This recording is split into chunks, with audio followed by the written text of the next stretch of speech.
Welcome back. Everything hasn't been perfect for CSUB's women's basketball team this season, unless that is, we're talking about them playing at home. Greg McCall's squad entered today's game with Seattle undefeated at the Icardo Center this season, and a win would lock up the 2 seed heading into the WAC tournament. After trailing by 2 at the half, the Runners took over this game. Erica Williams hits the floater. She had 11. Alyssa Shannon, she'll airball the 3, but there's Brittany Sims and 1. And finally, who else for the Runners but Tiana Outland, a game and season high, 29 points. She's just 12 away from 2,000 in her career as CSUB knocks off Seattle. 73-61 is the final, and the Runners will indeed be the 2 seed in the WAC tournament. We made a huge adjustment in the second half where we just did what we wanted to do, and we played physical throughout the rest of the game and kind of turned the game around. It set a tone for what we're getting ready for, the ultimate goal of the WAC tournament. The men were not as fortunate tonight. They dropped one in Seattle. 53-43 is the final. Ty Corbin led the way with 12. He was the only runner in double figures scoring as CSUB shot just 27% from the field in this one. And another day in Phoenix and another huge win for Bill Kernan's baseball club. The day after knocking off 9th-ranked Arizona State and Gonzaga, the Roadrunners defeat Purdue out of the Big Ten Conference 6-4 in 11 innings. The game played in Phoenix. CSUB was down 4-0 in the 9th, but they tied it up, and then Chris Caton's 2-out double in the 11th inning brought in the winning runs. Garrett Nimmo picked up his first win of the season after throwing 4+ innings of shutout ball for the 6-6 Runners.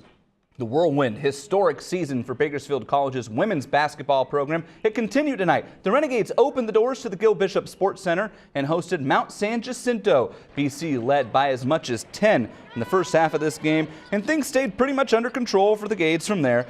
Claycy Tarver, she'll drive and get it to go for 2 points. And then it's going to be Rosebrook Hunt with the sweet dish to Nakia Page. And Page gets some home court love on the rim. And then it's Page again inside, and that one's just way too easy. The Renegades knock off Mount San Jacinto 61-54 is the final. BC heads south, I should say, to Irvine on Wednesday night for the Southern California semifinals. You know, I don't want it to end. This has been such an amazing group, and they're all sophomores, and we want to keep rolling. We're talking about being on the road to state, and that's what our goal is. To lead the team this year, I feel like it's my job. Like, we want to go to state, then I'm going to get us to state.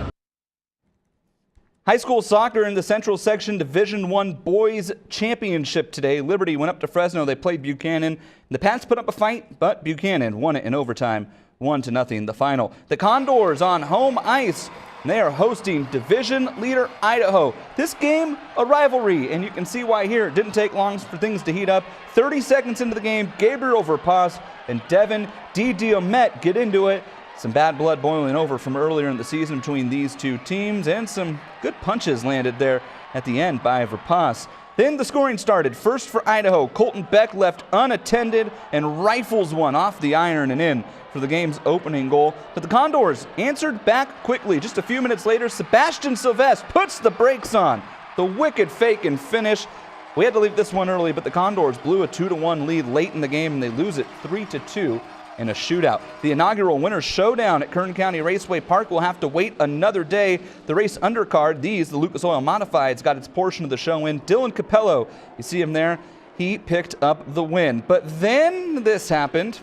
It started raining, and the 250-lap main event will have to wait till tomorrow morning. The gates will open at 10 a.m., racing's at 11. All tickets from today will be honored, and parking will be free. But hey, it was absolutely dry today out in Atlanta. East Coast looking good. The NASCAR Xfinity Series race dominated by Bakersfield's Kevin Harvick. That means the Golden Empire is 2 for 2 on the season in that series. Bakersfield's Ryan Reed won his first Xfinity Series race last week at Daytona. And finally, NBA D-League action. The Jam traveled over the grapevine. They picked up the win 116-107 over the LA Defenders. The X-Man, Xavier Munford, he led the way with 24 points in the win.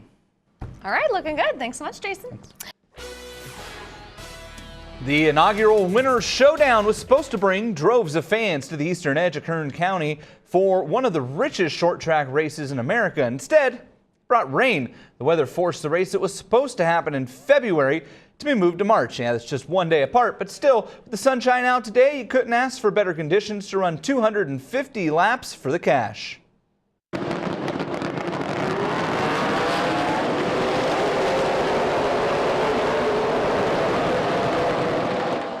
Bakersfield's Derek Thorne was on the pole, and he led the first 130-plus laps, and it didn't take long to start wrecking cars, though. The first half of this race marred by a host of cautions. You see him start piling up here. There's Jim Pettit. He was one of the race favorites, went out early. Thorne led Georgia's Bubba Pollard the halfway break, and then the big one happened. Lenny White got into Will Gallagher, and a 10-car pileup ensues. Gallagher's car absolutely demolished. Here it comes again. This footage courtesy of Low Budget TV.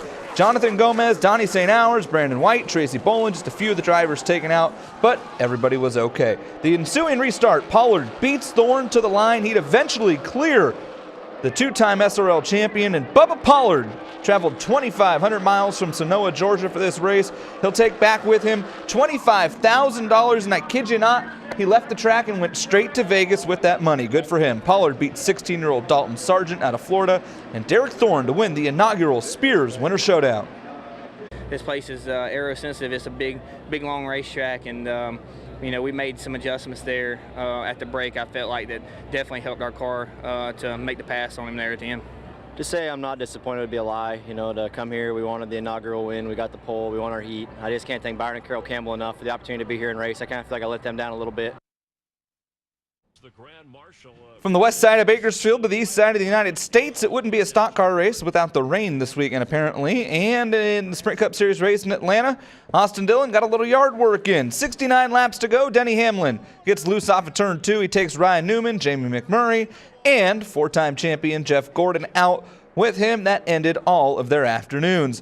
Then, just a few laps later, Greg Biffle goes around, and this looks just like the Winter Showdown today. Cars piling up everywhere. Ultimately, though, nobody could compete with Jimmy Johnson, the five-time NASCAR Sprint Cup Series champion, pulled away on the final restart to win this one. Kevin Harvick came home second for the second straight week. Dale Earnhardt Jr. was third. The NBA season enters the home stretch today, and March marks the final full month of the regular season. The attrition rate on the floor, though, only serving to emphasize just how late in the year it really is. The Clippers in Chicago to take on the Bulls. Scottie Pippen was in the house, and this game, minus Derrick Rose and Blake Griffin, but Chris Paul, yep, he can still ball. He had 28 points, then Paul again with the pull-up Dre. He'll drain it. The Clippers pull away late to win it, 96-86. And the Los Angeles Lakers taking on the Oklahoma City Thunder in L.A. No Kevin Durant or Russell Westbrook for OKC, but that's just fine. DJ Augustine, the outlet to Andre Roberson for the Jam, and then Nick Collison off the give and go. He'll get it to go. The Thunder knock off the Los Angeles Lakers. 108-101 is the final score in this one. All right, thanks so much, Jason. Welcome back. Lena Washington has the night off. The inaugural Winter Showdown at Kern County Raceway Park promised to deliver the biggest stock car race on the West Coast. Unfortunately, Mother Nature delivered her biggest storm of the year over the weekend, forcing the $25,000 to win race to be moved from Saturday night to Sunday afternoon. But when the race finally got started, there was no shortage of action.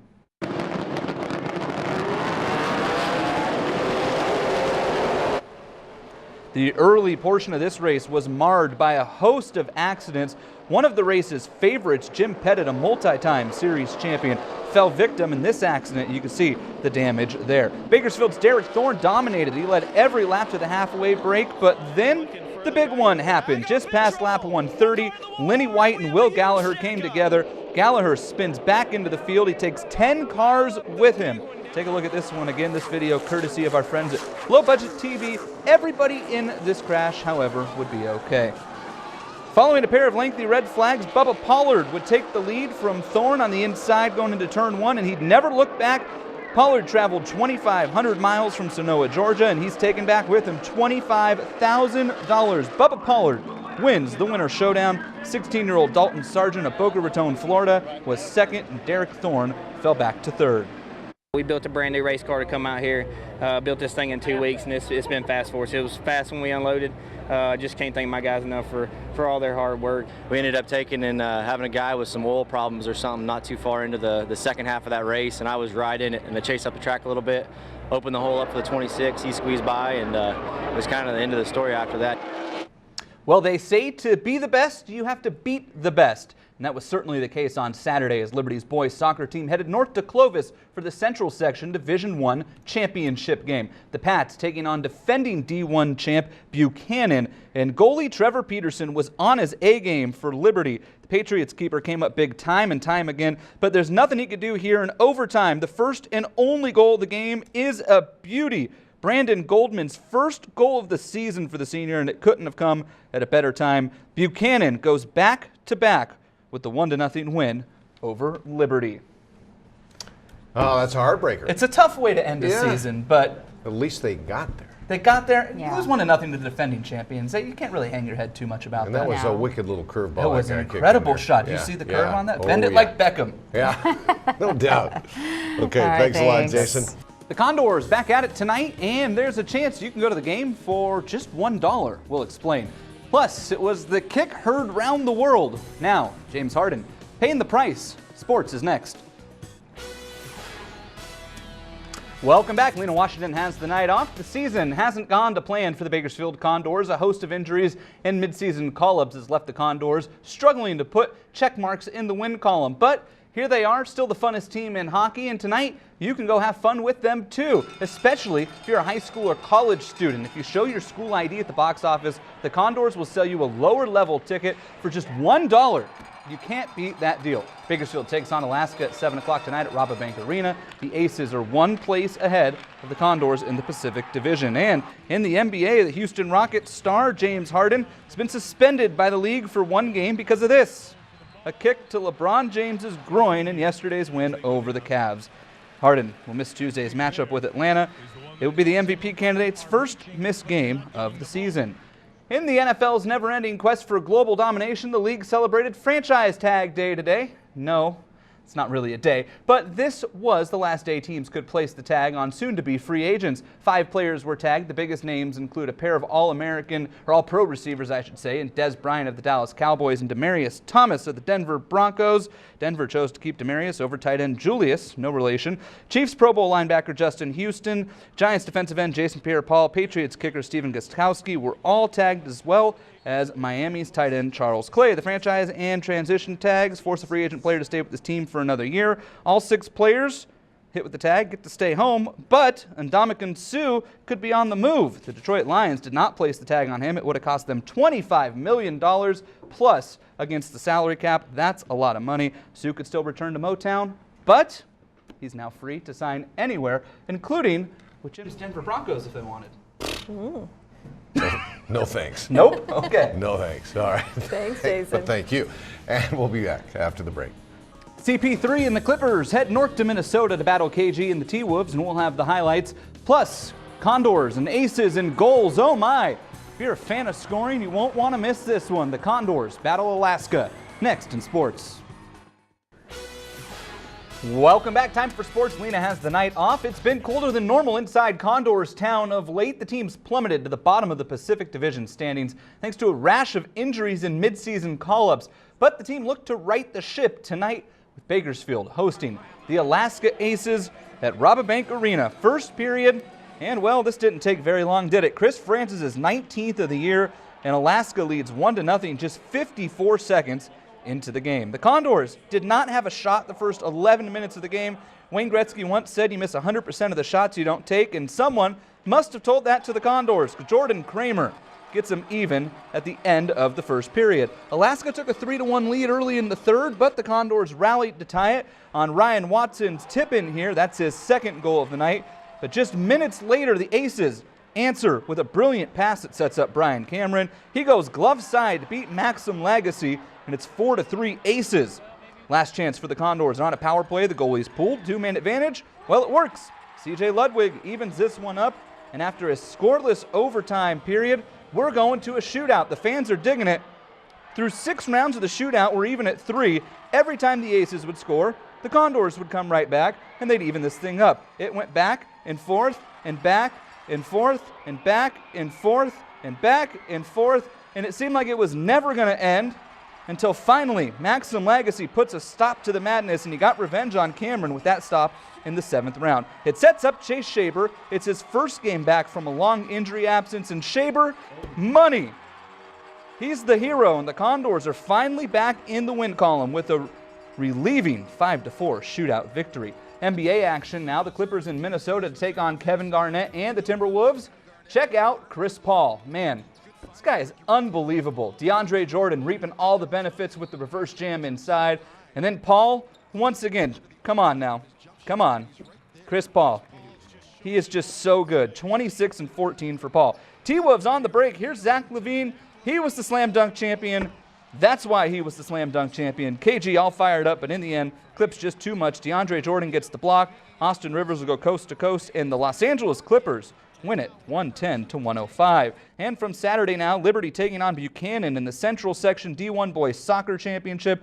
Goalie Trevor Peterson, he was on his A game for Liberty in this one, but the Patriots keeper had to keep coming up big time and time again. Couldn't come up big on this one. That's just too good of a shot. It's Brandon Goldman's first goal of the season, and it didn't come at a better time. Buchanan goes back-to-back in Division I with the win, 1-0. And here's a story that will get a smile out of everyone. 11-year-old Jordan Leopold misses her dad because she lives in Minnesota, and her dad, also Jordan Leopold, plays for the NHL's Columbus Blue Jackets, or at least he did until today. Here's a letter that little Jordan wrote to the Columbus Blue Jackets asking to have dad traded back home to Minnesota. Mom never sent that letter in to Columbus, but guess what? Today, Father Jordan got traded back home to Minnesota. Wow, very Families cool. reunited.